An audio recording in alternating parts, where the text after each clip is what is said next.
Welcome to Bleav In 76ers with your hosts, former 76ers point guard Eric Snow and two Sixers fanatics in Marcus and Teja Dash. Bleav In 76ers is presented by BetOnline.AG. BetOnline is your number one source for all your sports betting needs. Get the latest odds, lines, and matchup reports for baseball, boxing, golf, and more. BetOnline continues to be the fastest and easiest way to place your wagers, including live betting and your favorite casino and card games available to play right from your phone. Head to the website or use your mobile device to sign up today and get in on the action. Remember to use promo code BLEAV for your 50% welcome bonus on your first deposit. BetOnline, where the game starts. Hey guys, welcome back to another episode of Bleav In 76ers podcast. I'm Marcus Dash here with legendary 76ers point guard Eric Snow and my brother Teja Dash. Obviously, lots to get into on today's episode. We have a 70-point game from Joel Embiid. Some high scores last night. Karl-Anthony Towns, 62 points. Wemby also had a pretty solid game against Philly. But breaking news before we get on the show today, Milwaukee Bucks, the number 2 seed in the Eastern Conference, have let go of Adrian Griffin. And now apparently a familiar name and face is linked to Milwaukee's becoming their next head coach is Doc Rivers. Just before we get into the Sixers talk, what do you guys think of this move by Milwaukee? I mean, how do you think that's going to shape the Eastern Conference as we keep going here? Interesting. I mean, I hadn't heard anything about Griffin being let go. I do remember when Terry had left early in the year, some form of dispute, but I hadn't heard much. I mean, their team was having some success. Didn't necessarily feel like they were better, though. You know what I'm saying? Like, I didn't necessarily feel like they were playing better than maybe last season, or I know defensively they weren't. I mean, they spoke about that themselves. So, but I don't know if that was a Griff thing or just more of a different team with Drew Holiday leaving. I thought a lot of it had to do with Drew Holiday leaving. Mm-hmm. And then getting Dame and kind of got Dame so late in the season, as far as, the off season, that it's kind of taking some time. And at the end of the day, I mean, they one of the top 2 or 3 teams in the league. So it's tough. It's interesting. I think, like some things we look at, it's not as black and white. It's some issues, and I think it's some issues from the top, and there's some issues with, in my opinion, I don't know any of this information, but for them to come to this decision, the higher ups and the movers and shakers in that organization had to be in an agreement, or the person who's writing the checks had to just overrule everybody. Like it. So we'll see what they do next. We'll see what they do next, because it's no longer on this coach, whatever happens. Yeah. How do you think Doc would fit with Milwaukee?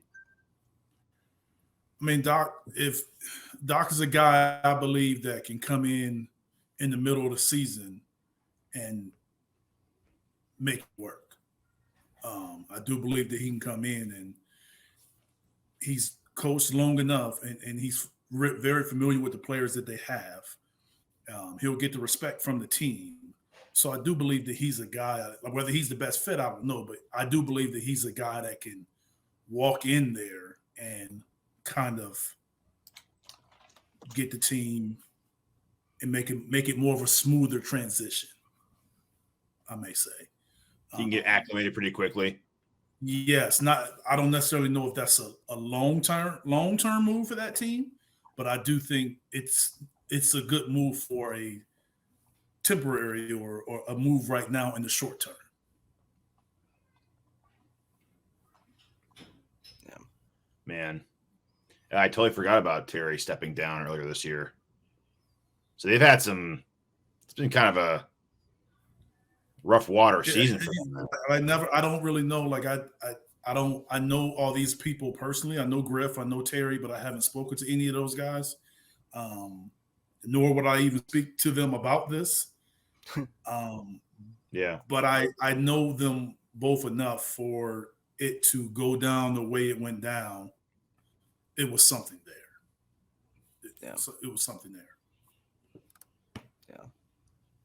Yeah. It's going to be interesting to see how it impacts them rest of the way here, because, I mean, it's never fun losing a coach midseason. You never had that happen to your career, Eric?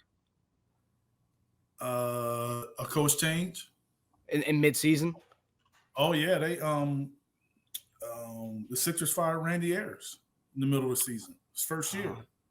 Very similar situation. The first year Coach Brown left. And Chris Ford who was assistant, took over for the rest of the year. And then that's when they brought in what's his name from Boston, and then I was gone. Jim O'Brien? That summer. Yeah, then I was gone that summer. It was my last year in Philly. Wow.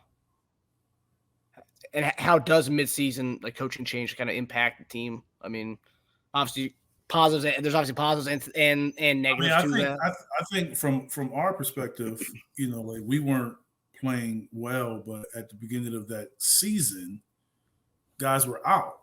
Like, I Bleav, Allen was out, Aaron was out. Guys missed a lot of games, and we had got Glenn Robinson that year, and Glenn and Randy, they kind of bump heads a little bit. And it was sort of an interesting dynamic, because we were playing, and then we were like, it was the first time I was in Philly where we would be in games, and we'd be close in games, and all of a sudden it's like winning time, and then they'd be like, well, we want the young guys to get some experience. You're like, what? Like, what do you mean? So when they start talking like that, I was like, okay, well, they into sort of a rebuild thing. Mm-hmm. But then they fire him. Like, I was confused by that. Like, it was so I don't know if the rebuild of young guys was a everything thing or just a Randy thing. Like, I don't know. Like, it was really weird how, and we lost some of those. We lost some of those games. You know what I'm saying? They playing some of the young guys, and Willie and Kyle. I get it, getting those guys experience, but when they start doing it at the end of the games, I was just like, well, I know this is kind of the end for me, because they didn't do it to AI because they know he would flip out on them.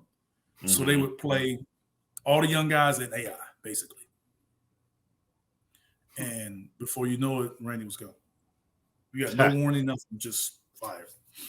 Chris Ford's assistant, he took over the rest of the year.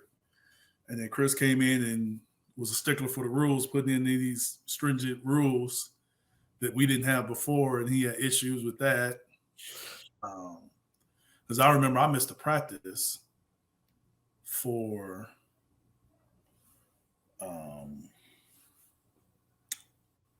Ishkabible's line was long that day, huh?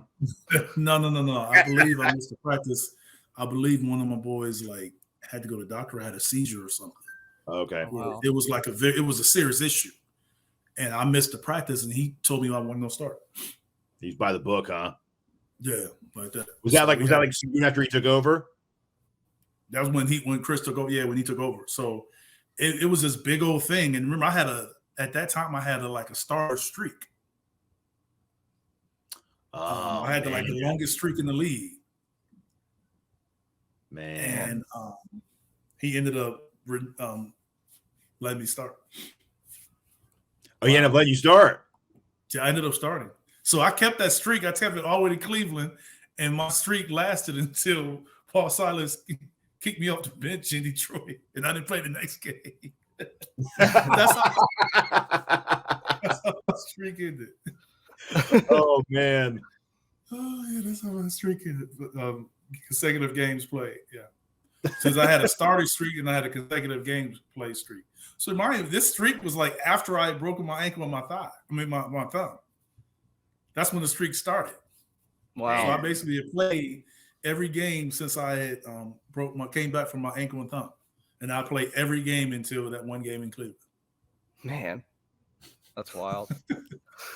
But so yeah, so I don't know. It's tough because and you got Griffin. You want guys to do well, especially former players. And I do know how long he's had to wait to get an opportunity. And this right here doesn't really set up for him to have another one. Yeah, it's unfortunate. You know what I'm saying? Yeah. So that's disappointing. So you got pissed off because he pulled you for an 8. He got mad at you for an 8-second violation. Is that right? The Silas? I was trying to read. Yeah, I just got in the game. Like, he took me out the game, and I'm like, at the end of the day, like he could take me in and out, like whatever. But he basically said I said something to him that I didn't say. And then he went through all this lead of court and all this just stuff that wasn't necessary. But we patched all that up, and you know, the late Paul, like he was a great guy. Like we patched all that up, and there was a lot of things that Paul was telling me at that time that I was a little hard-headed about that really came true as later in my life as I kind of went through life. That particular incident, I'll take blame for whatever I did. I'm not going to blame him for anything because it really didn't matter. But I would say that he at that short time, that year that I played with him, I believe they let Paul go that year too in the middle of the season. So, but he has some insightful things for me that didn't really register for me until like later in my life, later after I didn't play for him.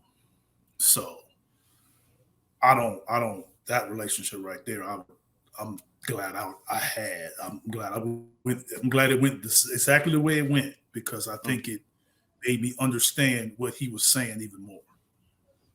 That's cool. Yeah. So I guess we'll see how this impacts Milwaukee as we race for this close, tight-knit race for the 1 seed right now. So it's going to be interesting to see how this all goes together. All right, so we talked about in the opener, we kind of talked about this amazing night that happened last night in Philadelphia. So we've had 3 wins since our last show, making it 6 in a row. But the most notable one was last night where Joel Embiid dropped 70 points against the Spurs in a 133-123 victory on the anniversary of Kobe's 81-point game, which is wild in itself. Yeah. And that Embiid actually posted on Instagram. He put Kobe. He put 70 and he put Kobe on there. So I thought that was pretty cool. But Embiid's stat line ended with 70 points, 18 boards, 5 assists in 37 minutes. Obviously, we talk about how the amazing season that Embiid is having. But I don't think we talk about him enough in a way that we talk about more about trades. We talk about kind of enjoying the moment of having Embiid because, it's just one of those things, you don't really get to see this kind of play that often. But just quick thoughts here. How special was last night's performance by Joel Embiid?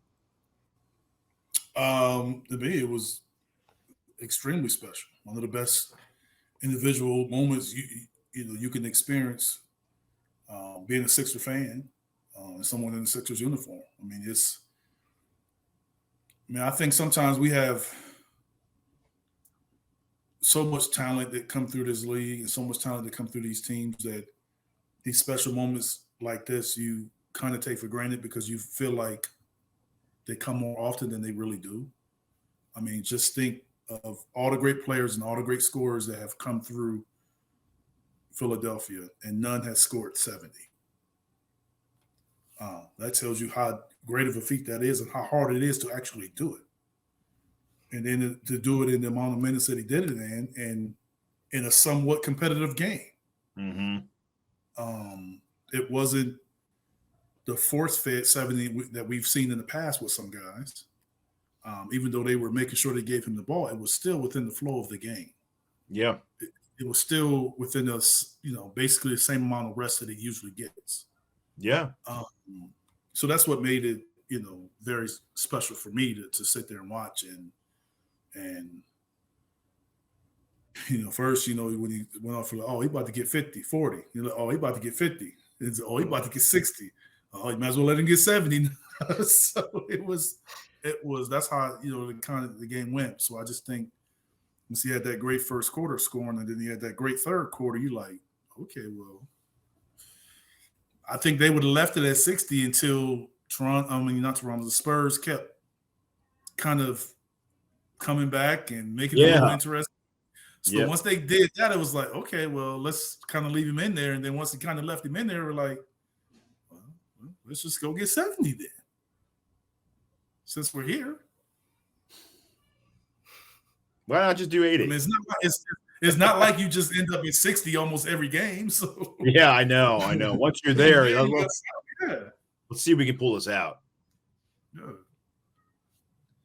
Yeah, that was awesome. And it was really cool. He actually talked about that, saying he kept telling the team to play basketball. Don't just like pass me the ball. Don't play out of the ordinary. I want you just to play a normal game as if this isn't happening. And they did for the most part. Yeah, you could tell they were still trying to like, yeah, okay, Joel, let me get you 70. You could tell they kept trying to do that, but it was pretty in rhythm. And it's funny because you look at the other game where 70 was on watch with Cat, and it's like the complete opposite.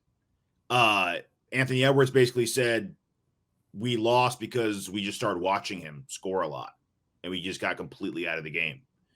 Their coach did the same thing. He said it was a disrespectful.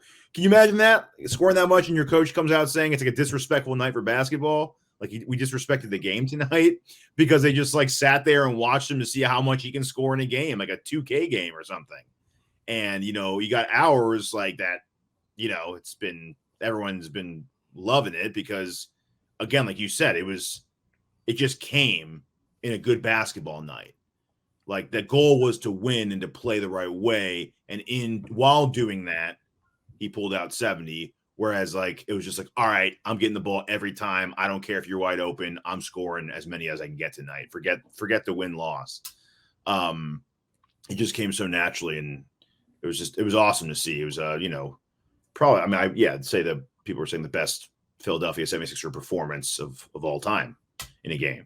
And there are so many crazy stats and milestones on social media. I just want to, circle back and draw attention to them. So post-merger, it's the fourth highest scoring average in a season, and his 54, 38, 89 splits are better than everyone else's on that list. That includes 87 Jordan. That includes 19 Harden, 06 Kobe, 88 Jordan, 20 Harden.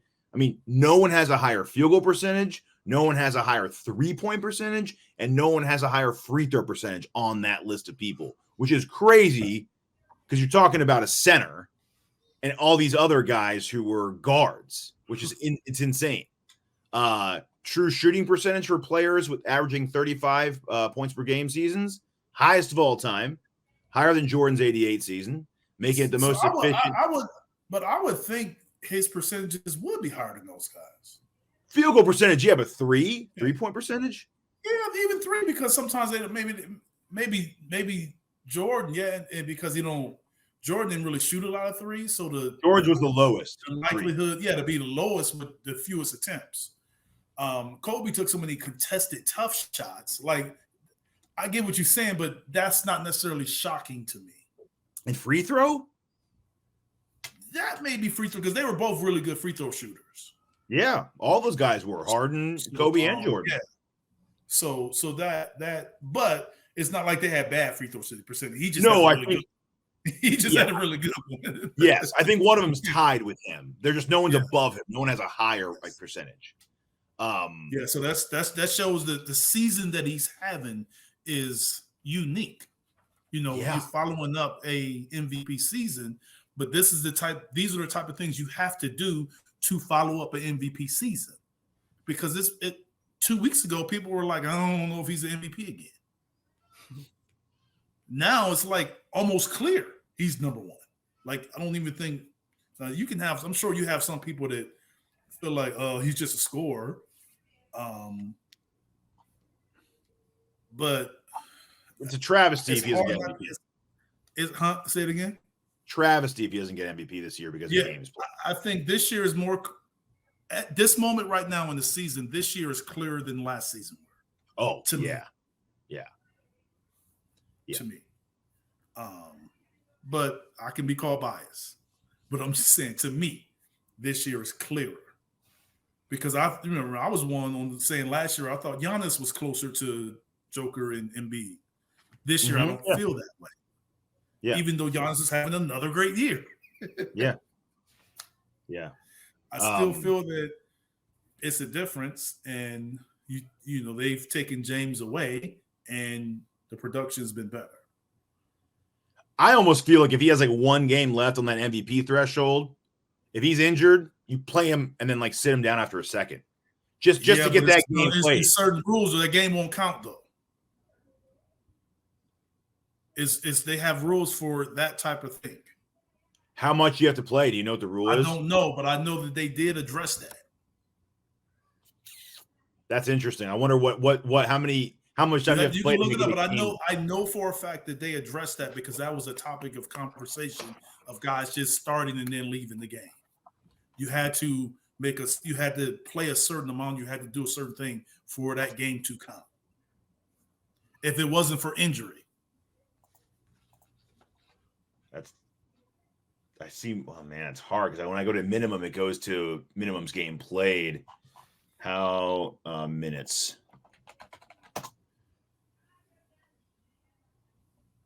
That's so tough. Yeah, I'm gonna have to deep dive this afterwards.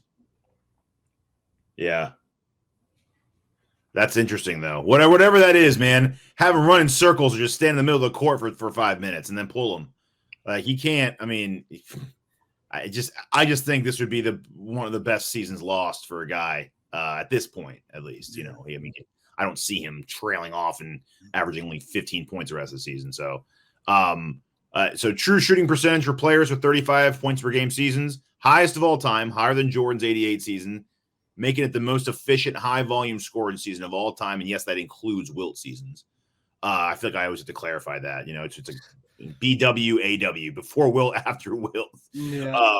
Even he was surprised last night that Wilt had never done what he did last night. Because he still didn't believe it. He was like, I don't know. I'm going to have to look up like historical records or something to see about that. I don't know how Wilt didn't do that. Embiid versus 500 teams or better. Yeah,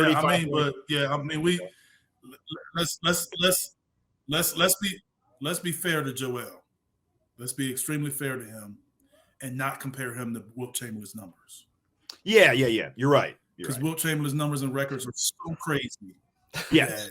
Let's be fair to Joel. That's why he couldn't believe it. He was like, wait a minute. Man. He said, Wilt never did this? He's like, I don't believe it. You guys must have gotten something wrong. Like, that's not. But I'm just saying, like, Wilt, his numbers are so crazy, man. Like, his numbers are so crazy, people dismiss what he did. Yeah. Wilt's numbers would be like Embiid coming to our pickup basketball games on Tuesday. And if someone collected his stats from that's why they dismiss his numbers, because the numbers that he put up is like unimaginable right now in the NBA. Like, who would average 50 and 25? Average. Guys getting 70 and 18, and we're like, man, this is incredible. Yeah, that was almost a nightly thing for him. 25, man. Come on, man. That's what I'm saying. His numbers are so crazy. People just like, you know what? He was playing against. That's where the whole he's playing against plumbers comes from. Just put him over there. They can't believe that someone was actually putting up those numbers. Yeah. Almost every young dude I talk to, they be like, oh, man, he wasn't playing against nobody. And they have no clue who he played against outside of Bill Russell. Yeah. They have no clue. You know, I had an older guy have a conversation with me that he asked me a question.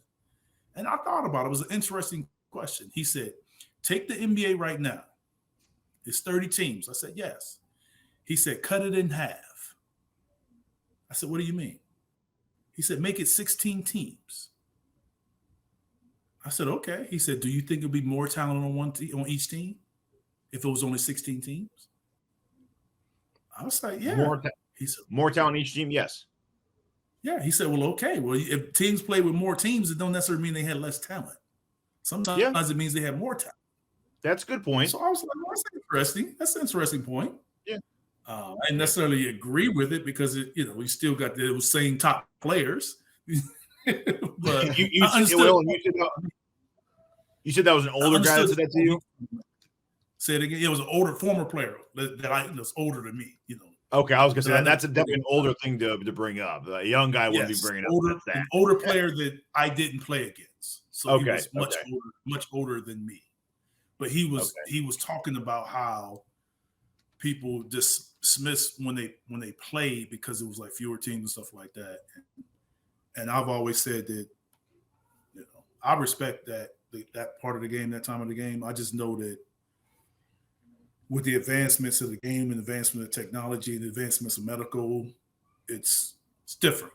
You know what I'm saying? Yeah. It's different even for when I play. And I know there's a lot of talk a bit in the past about him like just beating up on bad teams and stat padding. So that's why I have the Embiid versus 500 teams or better. 35.6 a game, 10.2, and 5.8 assists.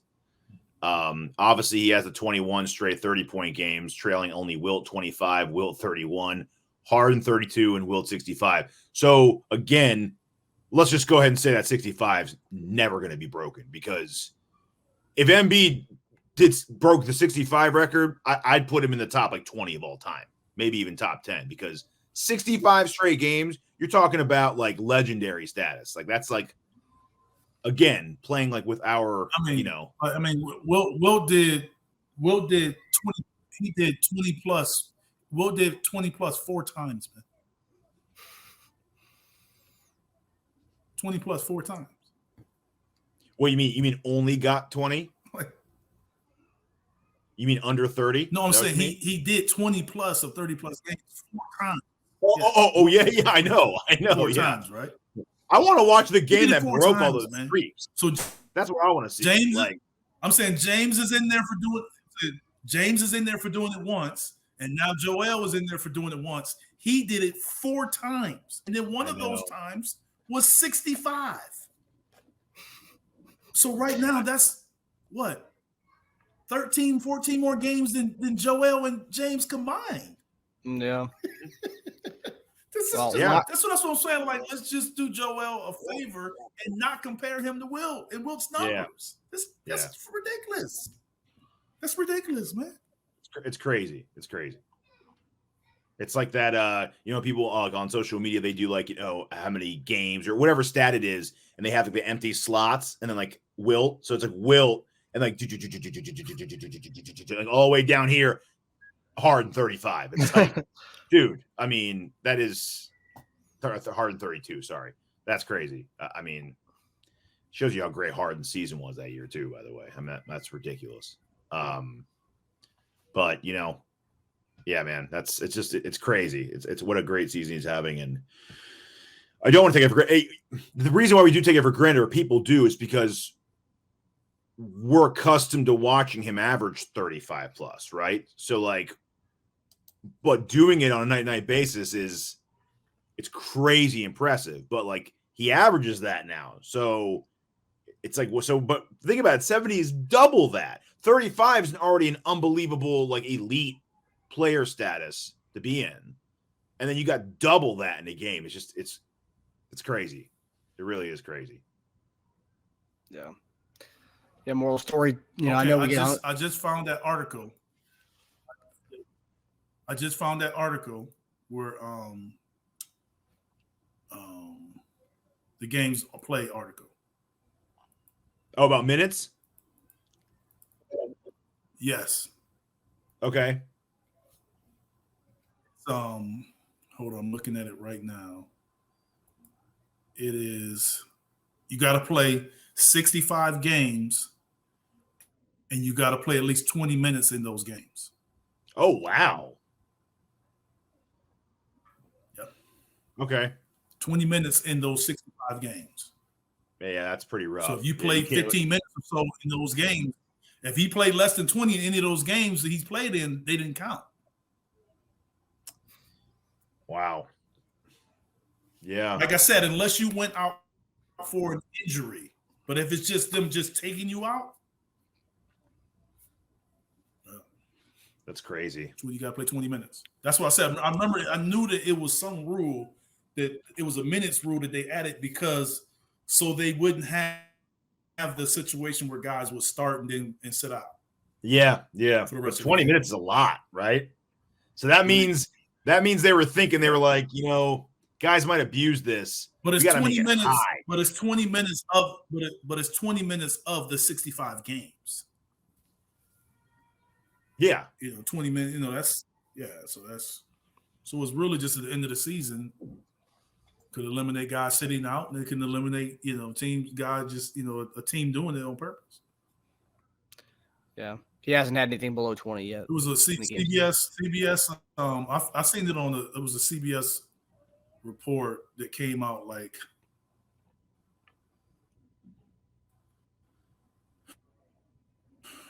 it was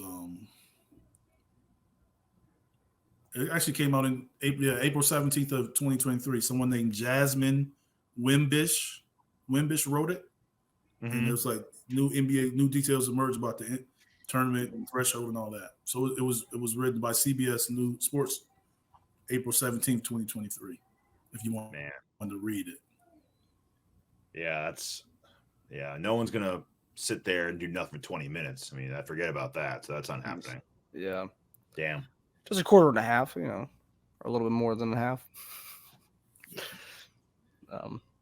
Yeah. But I know as Sixers fans, we get hung up on, making it past the second round and stuff. And, but obviously we want to win the championship. No. You want to win you want to win a championship, obviously. Yeah.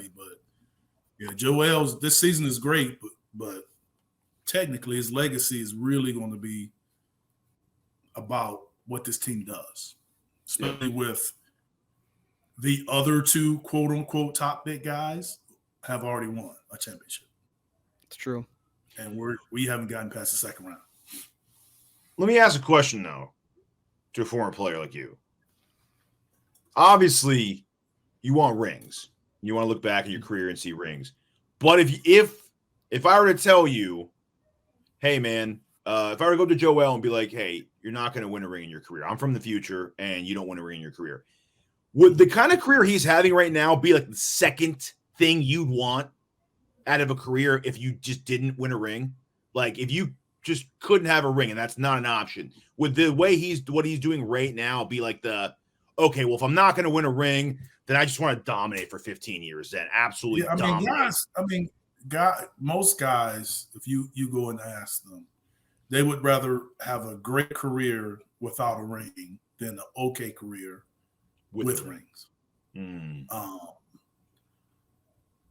No, they may not say that publicly, but most guys want the better career, the more money, and you know what I'm saying? Like, that's what you want. I mean, that's what you're playing for. I mean, championship is a byproduct of that. So most guys would want that. But at the end of the day, with Joel's career, I don't think it's necessarily about him. It's going to be about how he's viewed amongst the greats. Yeah.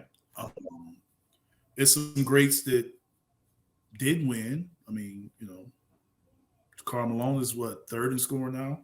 He, Barkley and Patrick Ewing and a lot of other guys that didn't win, but they all went to the finals. The ones I just named all went to the finals. That's true. That's true.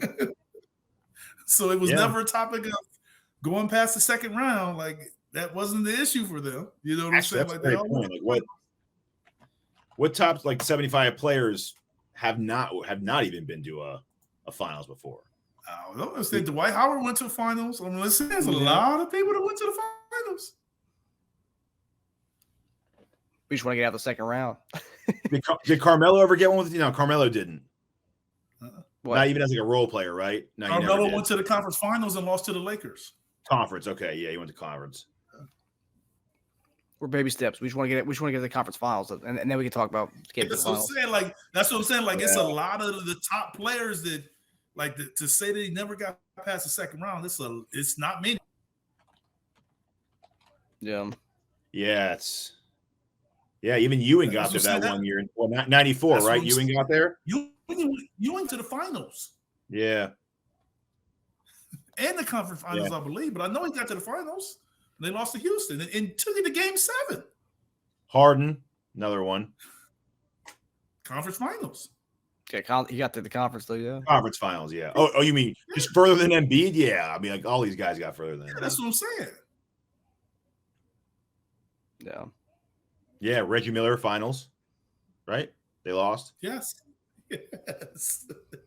That's what I'm saying. It's not many. It's not many. Yeah. Did Chris Paul? Chris Paul didn't, right? Conference finals, yes, but not finals. Yeah. Finals. They lost to Milwaukee. That's right, Phoenix. Oh, yeah. Okay. So he did. Yeah, okay. Wow. Yeah, that's another one. Yeah. Man. So he needs to become one of those guys.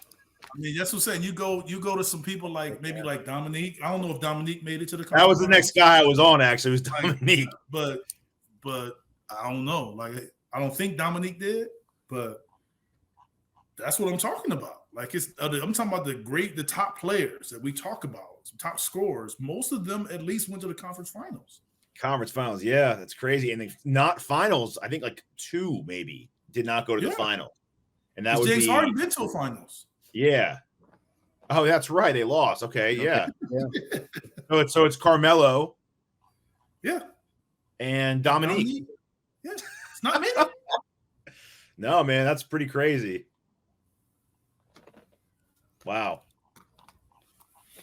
So that's what I'm saying. Like, so the year is awesome, but that's the only thing that can sour it. How the team fares. Yeah. Because it's going to turn the tide from, here we go again. Great regular season and nothing in the playoffs. So I do think that he has to do more in the playoffs this season. Yeah. Have to. Yeah. Another question too. Do you think, because I know you've gone on record saying about Joel's window and whatnot, and how it may not be as long as some other people think it might be. Mm-hmm. Do you think, though, with how automatic that mid-range free throw shot is, do you think that extends his window a little bit without the down low pounding? Because I mean, he's getting most of his points from that free throw line. Not a free throw. I mean, like a mid-ranger. I always thought that was a part of his game. Like, I was always one telling him to play more closer to the basket more often. In some ways, that mid-range, that shot he's taking, they're all mid-range shots. Even when he's on the block sometimes, those are all mid-range shots. So I'm fine with all of that, especially with him getting in position where teams have to double team. You're seeing more and more teams kind of doubling him even when he catches that ball at the elbow. So that's opening up the court for other guys, opening up the court for Maxey. Open up guys for getting cut, slashing to the basket, offensive rebounds, wide open shots. It's still opening up. So I'm fine with all of that. Do I think that adds to his kind of window per se? I don't, because I think that it comes down to everything else, because I do think that he could take a step back defensively and take a step back rebounding. Yeah. Yeah, it's true. So in order for everything to keep going forward, I don't think he can take a step back in those different ways. Yeah.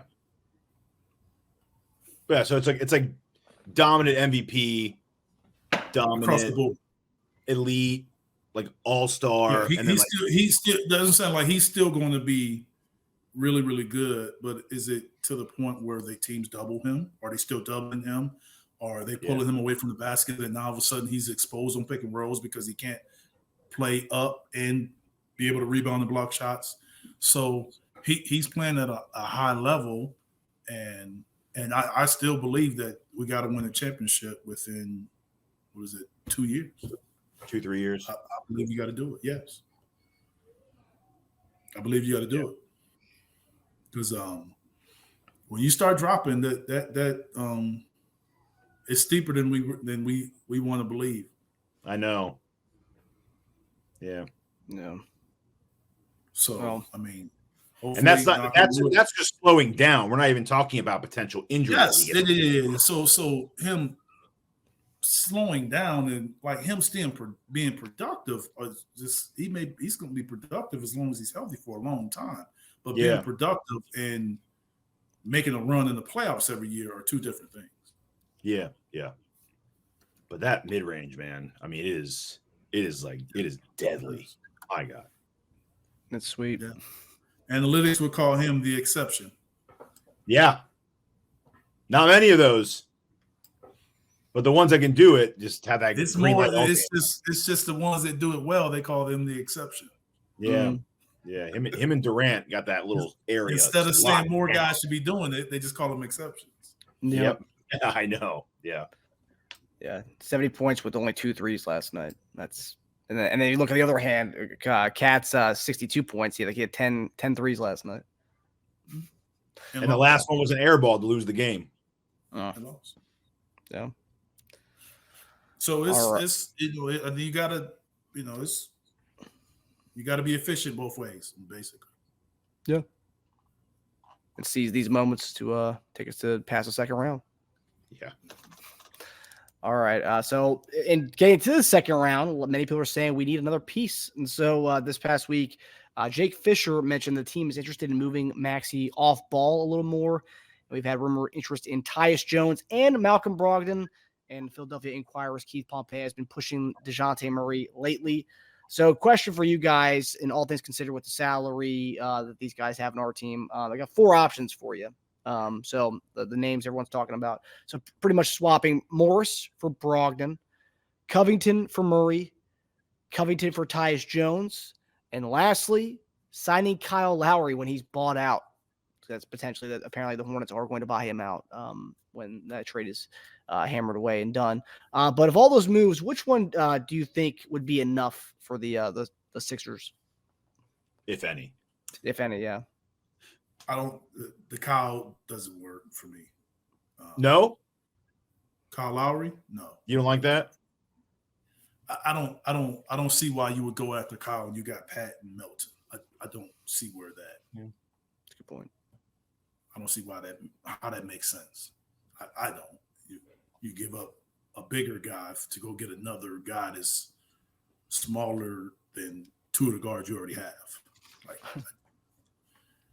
that's older too. You know what I'm saying? Like the younger Kyle, yes. Older, I don't see why you would do that.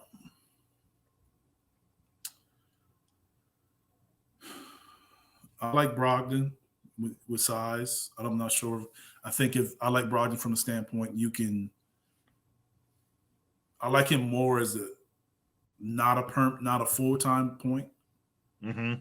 But I do like him at the point. Like I said, I like Murray. I don't think we're going to get Murray.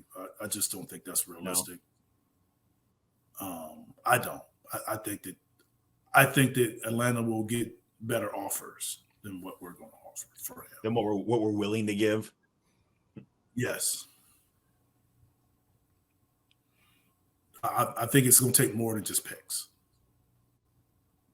You're going to have to send a player that's going to fill his role a little more.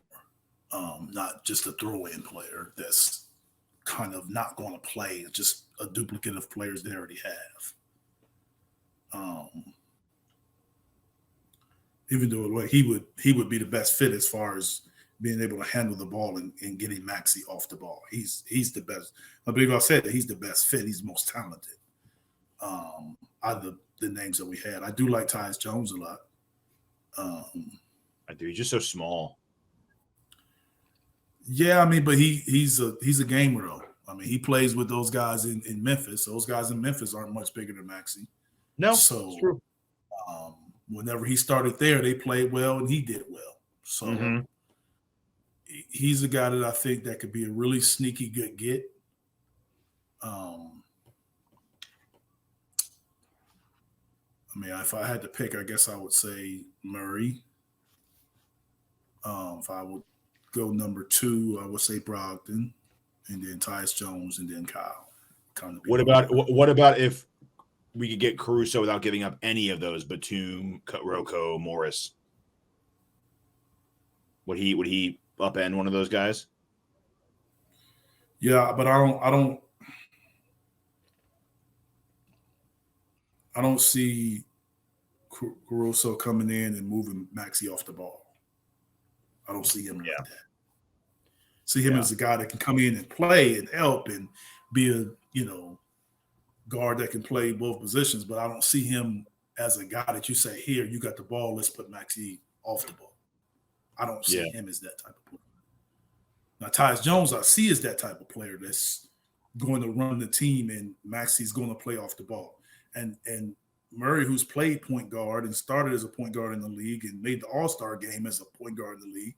Malcolm Brogdon, who's started and was Rookie of the Year as a point guard in the league. Mm-hmm. So, but I don't really see Caruso as that type of guy. Just put him at the one and move Maxey off the ball. Yeah.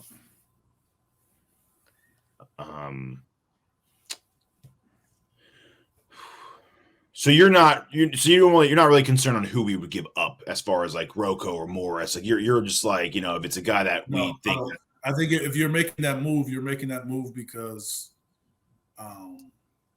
you're committed not just for this year, but you're thinking this is what's helping us accomplish what we need to accomplish and win the championship. So you're making that move for a reason.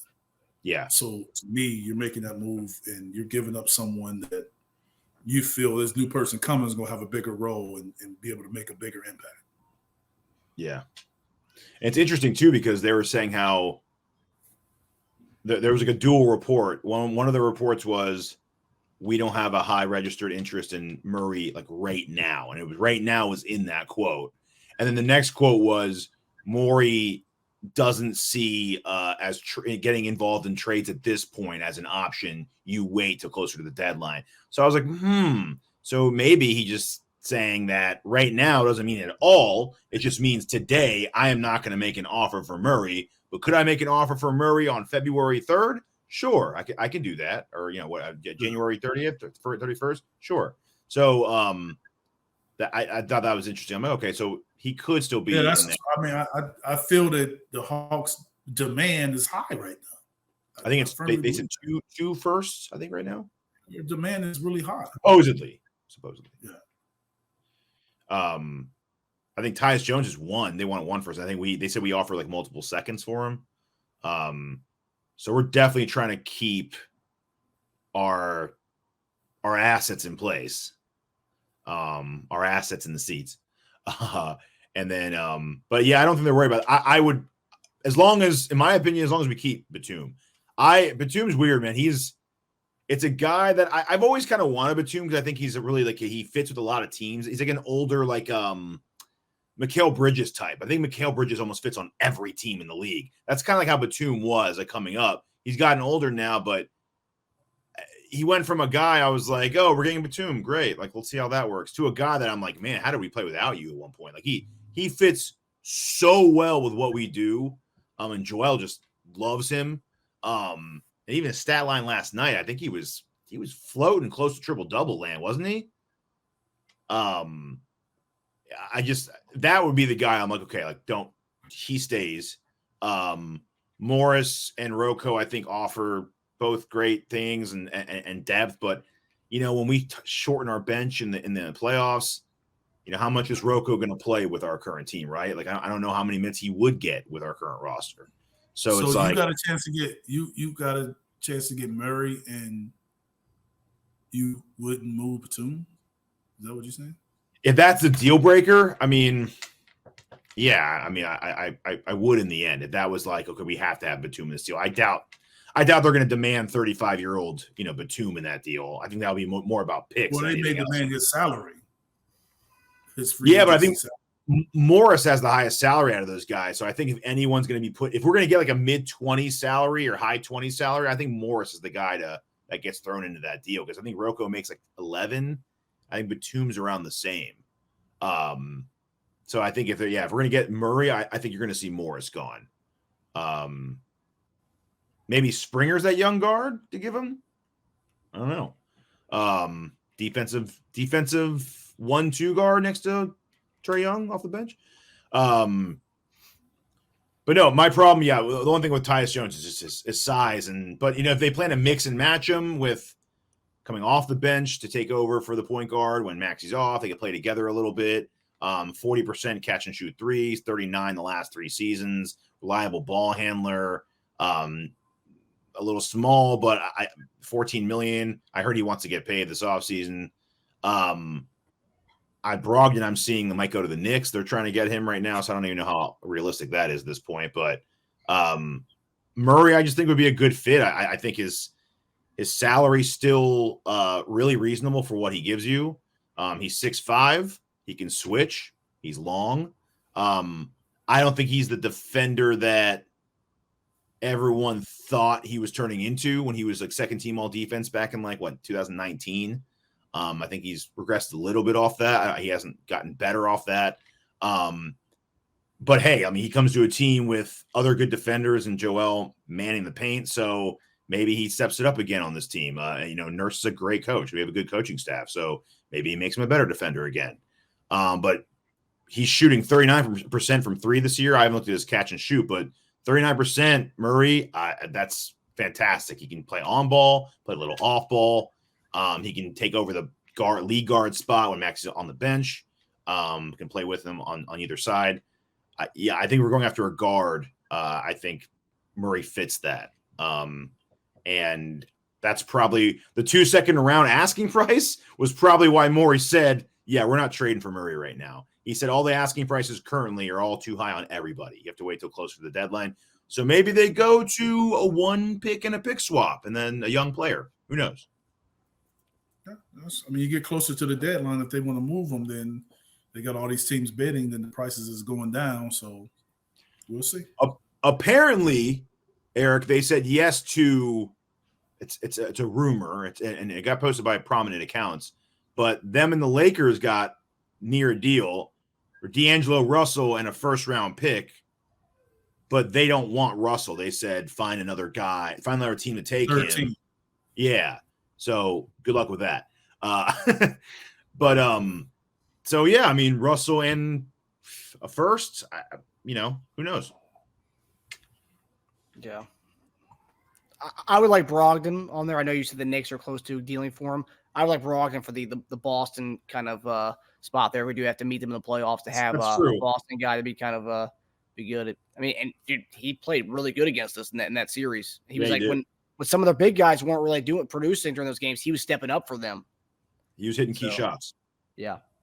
And Batum last night, 5 points, 6 assists, 8 rebounds in 33 minutes, 2 of 4, 1 of 3 from downtown. Fantastic. Yeah, he's solid.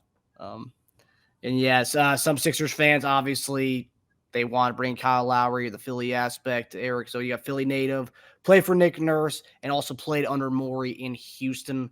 And one of the points here that Brian Tobrek points out is Boston, Milwaukee, Denver, Clippers, Golden State, and Phoenix cannot sign him since they're already over the apron right now.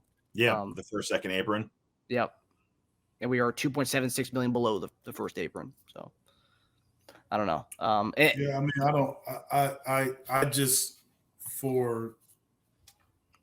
don't know what Kyle is going to bring from Milton and Pat. We're doing it because we feel like he's going to help us get better. But are those guys not going to play? Who's not going to play? Are you telling me they're going to play together? And you got Maxey. So what are we doing? I don't agree with that move because I don't think that playing him with Maxey is any different than playing Pat Bev with Maxey. You just don't see this moving the needle enough. No, I don't think it's different. Whereas DeJounte Murray is 6'5". Yeah. Can score, can give you 20 points a game. Yep. It can guard multiple positions. Yep. Same with Malcolm Brogdon. That's not the same. You can play those guys with Maxey, and Maxey can guard the weaker guard. Yep. He can't do that with Kyle Lowry. So you can't tell me you know what I'm saying? You can't tell me that's the same. Yeah. So we get Kyle Lowry and we play Milwaukee in the second round, and Kyle and Maxey's in the game. Who's guarding Dame? They're both pointing at each other. I'm saying so Maxey has to guard him.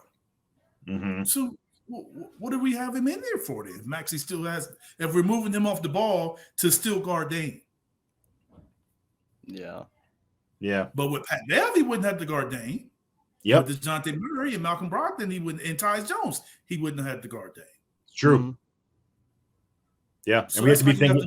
Sometimes. We have to be thinking about stuff like that for sure. Those I think should be our and our Embiid's window. That's playoff matchups and Embiid's window are I think, in my opinion, the two biggest criteria for anyone we bring on here. Yeah.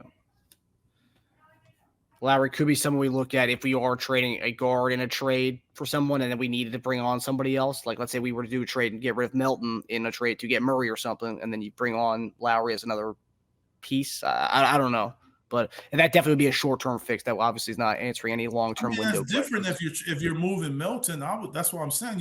We didn't say that. We said bringing him in with Melton and Pat. Yeah. I think the plan is to keep most of our talent that we want to re-sign in-house so we can just go over the cap next season and just re-sign everybody we want. Yeah. It'll be interesting to see how this thing goes as we get closer to the trade deadline. It's going to be very interesting next few weeks. All right. So last topic here before we get out of here. Obviously, 5-game road trip starting in Indiana Thursday night. Spread and line is not out yet on this game, but who do you guys have at Indiana?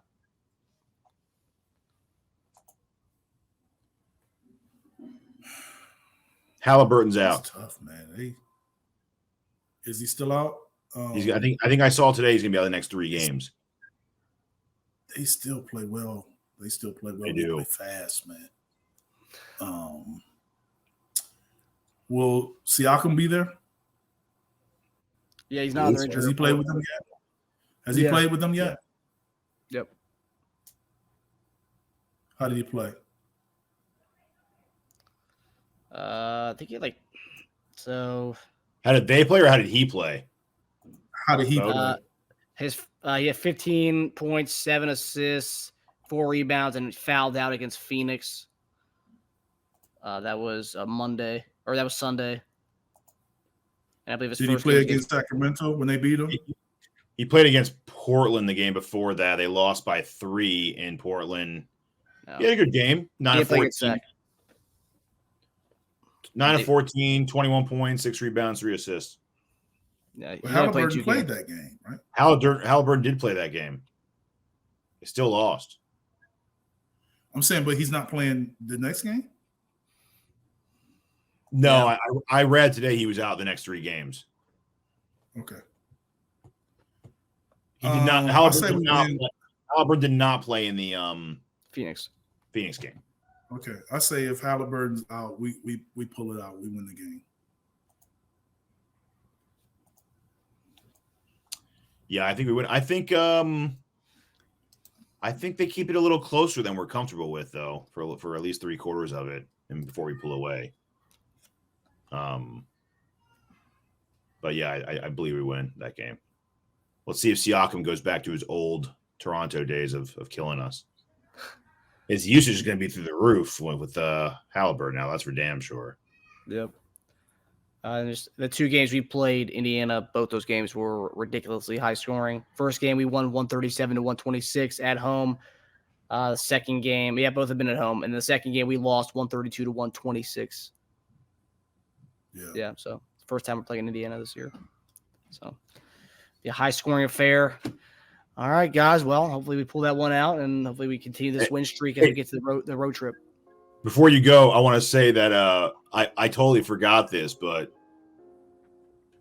after your thing with Silas, that's when he had that famous post game where he goes, "Am I speaking Chinese?" to the reporter. Yeah. I totally forgot that was because of your thing. That's hilarious. Yeah. And no, it was because they kept asking him the same question over and over. They kept asking about it. He was like, "Stop asking me about it." That's what he was like. Am I speaking Chinese? Yeah, that's when he said, because they kept asking the same stuff. Like, what are y'all talking about? Yeah, that's hilarious. That's funny. Great.